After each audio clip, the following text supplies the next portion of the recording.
What's up, everybody? This is Whiskey in the Six. I'm Rob, doing the Peat Monster from Compass Box.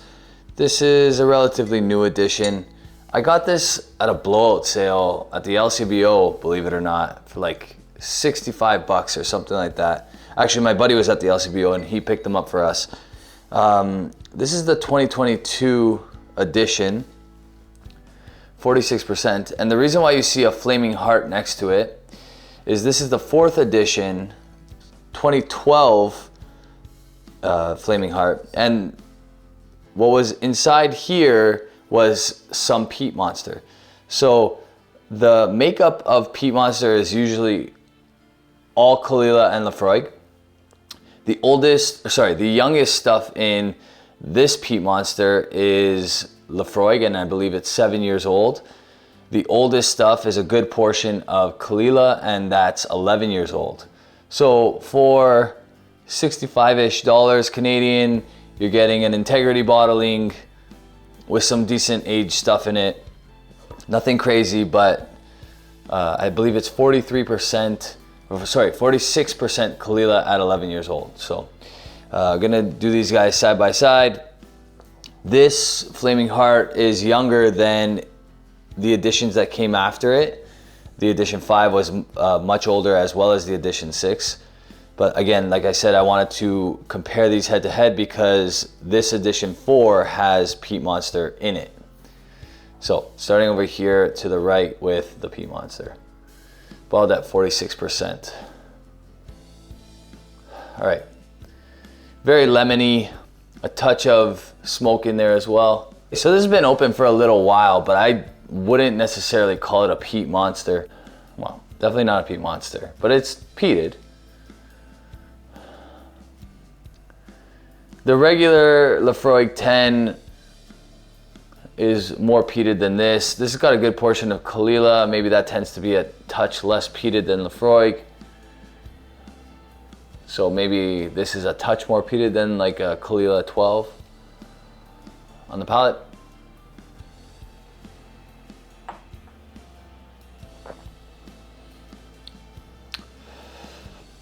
Lemony.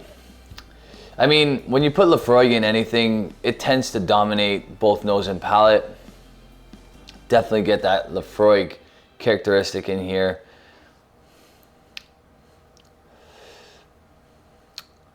Touch of like Sharpie marker, but not much. So if that's something that turns you off about Laphroaig, you're not gonna get a ton of it in this one. Little peated. Touch of like an ashy smoke. Not really a lot though.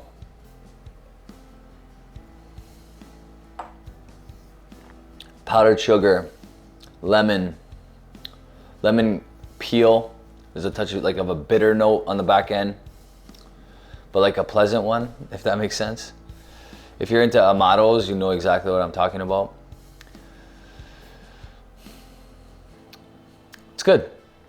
I really like it. I'm gonna sip the Flaming Heart and then I'm gonna give them both a mark.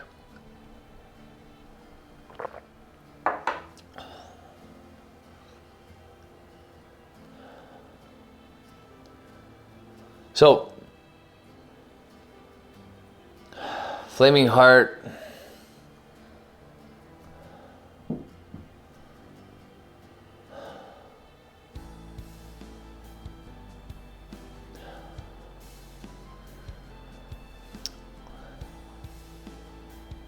Is a little less peated. A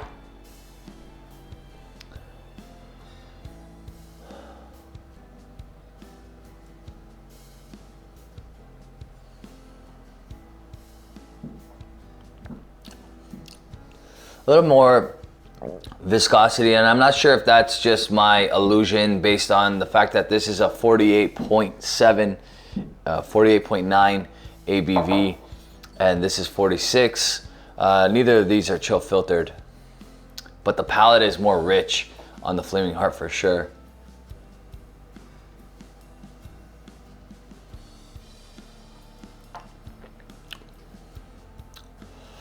Yeah, so much more going on. There's a French oak quality, like a thicker viscosity.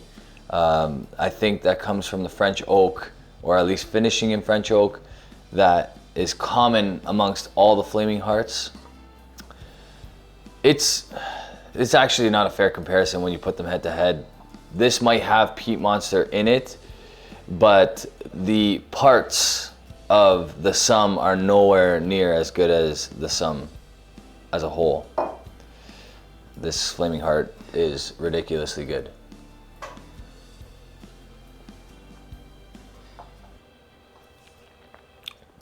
Okay, so when this was first sold, I believe it was around $100 US, probably around $120 Canadian, depending on where you got it in Alberta. The new Flaming Heart, the edition 7, I believe it is about $190 Canadian. This is relatively new and it's $65. So obviously we're talking about a significant price difference between the two, and rightly so. This should be better. If you're a peat fan, the peat starts picking up. You get it more. Now that I've tried the Flaming Heart, I get the peat more on the Peat Monster. It's funny how that works. I do recommend, I mean, with limiting your alcohol consumption and all those types of things, I know people don't tend to have more than 2 glasses or 1 glass, and we're talking ounces, of course. But if you can, if you're gonna go to a peat whiskey and you don't know if the peat's really affecting you much, pour something unpeated. Aaron 10 is like your best way to go because it's unpeated, it's not overbearing by any means, and it's a great introduction to a lineup. So if you do the Aaron 10, you go to your peated whiskey, you'll pick up those peat notes way more than if you just went straight to the peated whiskey, if that makes sense. Especially if you're already heavily into peat, you kind of become peat blind, and that's a very common thing actually. Okay.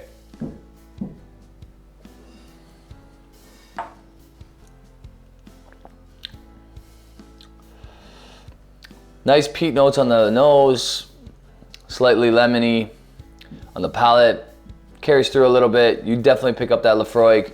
It's kind of dominant on this. So you can think of it as getting a younger Laphroaig for $65, and I'm okay with that all day, especially when it's unchill filter, no added color, 46%. Gonna give this one an 85. I think this is really, really good. I would definitely buy it again under $80. When it starts to creep past the $80 mark, I think there's probably better whiskey in that price range. But for under $80, that's an excellent whiskey. Over here to the Flaming Heart.